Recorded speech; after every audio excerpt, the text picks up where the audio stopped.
Genesis 3:15 says, "And I will put enmity between you and the woman, and between your seed and her seed, and he shall bruise you on the head, and you shall bruise him on the heel."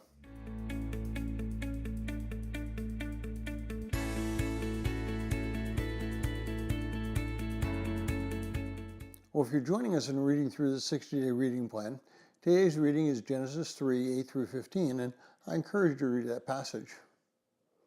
Now, Genesis chapter 3 is probably the most devastating chapter, and at the same time, the most exciting chapter of the entire Bible. It's the most devastating chapter because it discusses Adam and Eve's sin. This sin changed the entire world. No longer would it be a place of peace and comfort, but rather it would be a place of pain and grief. It's the most exciting chapter because of verse 15. In this verse, we're told that God would provide a redeemer for us, a person who would bring us back into a personal relationship with him.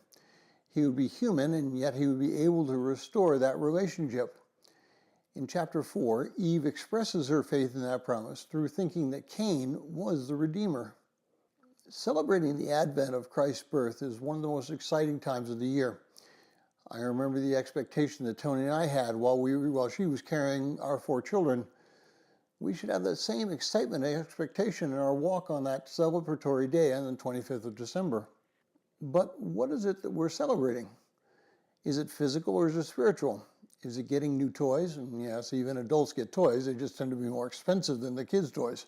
Or is it the celebration of our relationship with God is based on being restored through this birth? Now, it's difficult to comprehend how far we come from celebrating Christ's birth to celebrating the Industrial Revolution. Sometimes we do lip service to acknowledging his birth. We read the Nativity story and we go to church, and we more often in that week than except possibly Easter. And we generally tend to be nicer to people so that we might get more things. Remember, Santa is watching. In reality, the Advent season should be a spiritual check on our walk with Christ. Remember, the Magi went several thousand miles to locate Christ and worship him. Surely over the next 4 weeks, we can go several miles.